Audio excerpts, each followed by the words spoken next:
Saudara-saudari Kristus, hari ini hari Minggu ke-22 tahun liturgi C.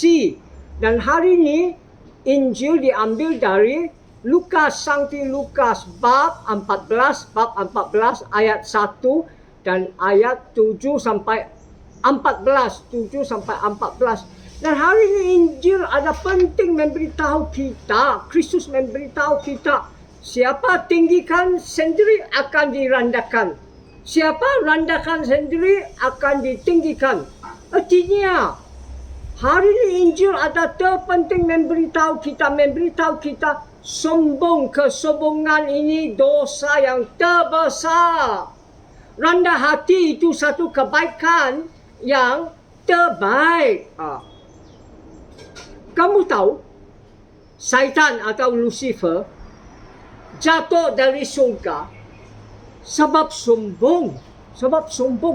Inilah padri-padri gereja memberitahu kita. Inilah Sankti Thomas Aquinas memberitahu kita. Inilah Alkitab memberitahu kita. Kita boleh baca ini 1 Timothy bab 3 ayat 6. 1 Timothy bab 3 ayat 6. Nabi Isaiah bab 14 ayat 12 sampai 14.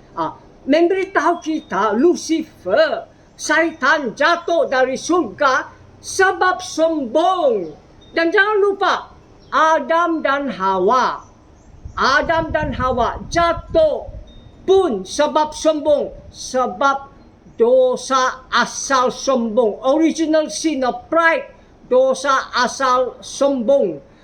Itu sombong, itu mama dosa lain artinya. Dan jangan lupa hari ini dalam Injil itu orang Farisi baik dan suci ya. Orang Farisi baik dan suci jatuh juga sebab sombong. Ada juga satu Injil dari Lukas bab 18 ayat 9 sampai 14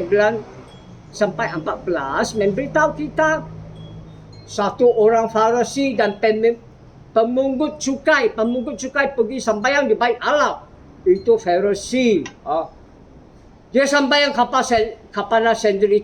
Dia cakap, saya terima kasih Allah, saya bukan tamaha, saya bukan tidak jujur, saya bukan berzina macam orang lain, terutama macam ini orang pemungut cukai. Saya berpuasa 2 kali 1 minggu.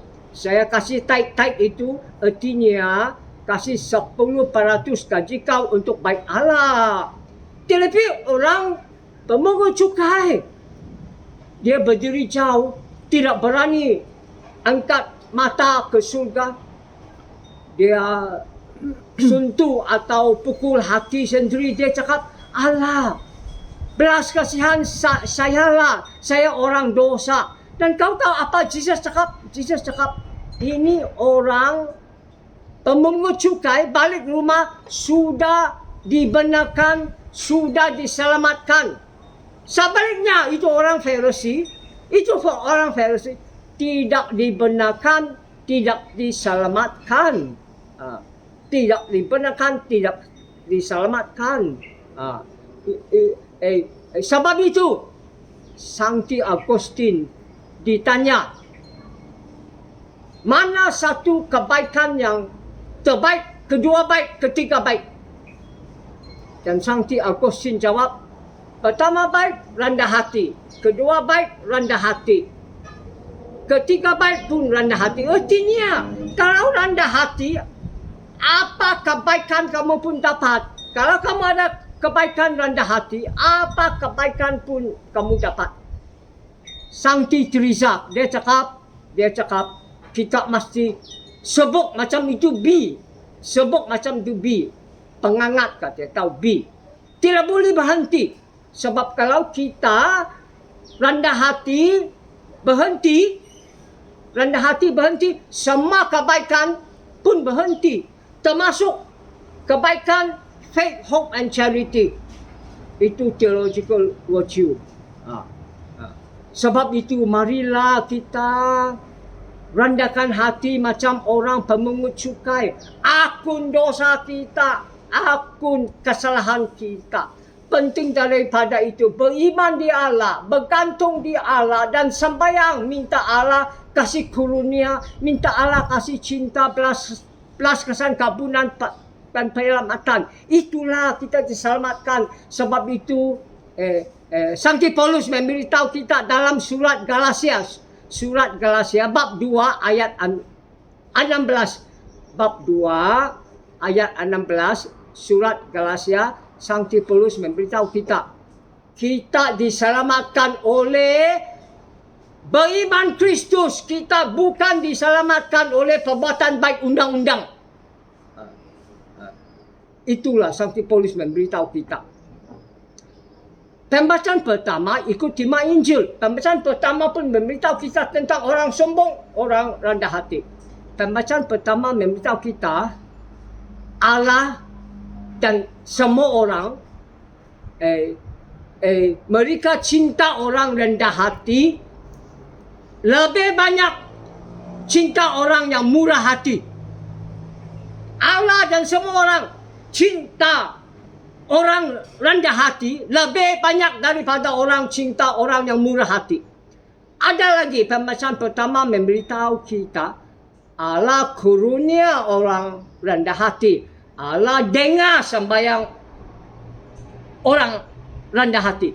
Tetapi orang sombong tidak ada ubat untuk orang sombong.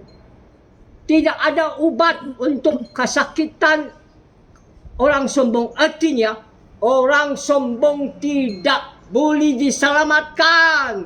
Orang sombong tidak boleh diselamatkan. Tidak ada ubat untuk kesakitan orang sombong.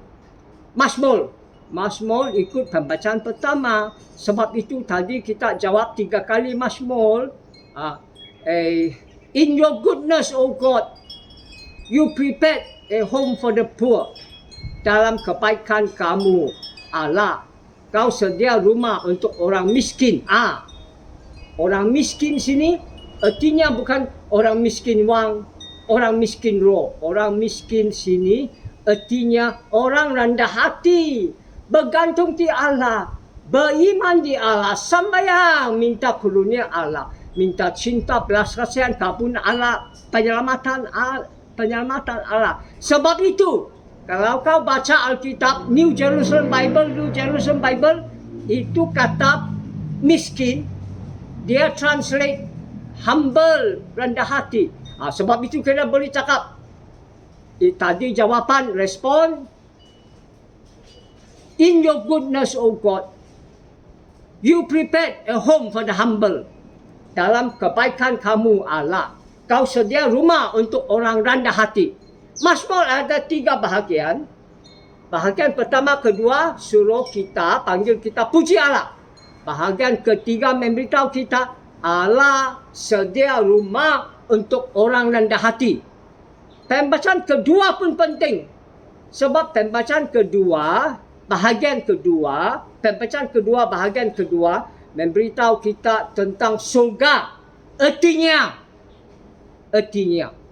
Allah sedia rumah untuk orang rendah hati, bukan di bumi saja, tetapi juga di surga, supaya orang rendah hati boleh sama-sama dengan Allah Bapa, sama-sama dengan Kristus, sama-sama dengan semua sankti-sankti, sama-sama dengan semua malaikat, sama-sama dengan satu sama lain. Nah, sebab itu mesti kita rendah hati macam orang pemungut cukai. Akun dosa kita, terima dosa kita. Penting daripada itu, beriman di Allah Bapa, bergantung di Allah Bapa, sembahyang, minta karunia, minta cinta, belas kasihan, keampunan, penyelamatan dari Allah Bapa. Beginilah kita diselamatkan. Sebab itu Sankti Paulus memberitahu kita dalam surat Galatia bab 2 ayat 16, bab 16, kita diselamatkan bukan perbuatan baik undang-undang, tetapi kita diselamatkan bila kita beriman di Kristus. Amin. Tuhan memberkati kamu, Tuhan selamat kamu. Amin.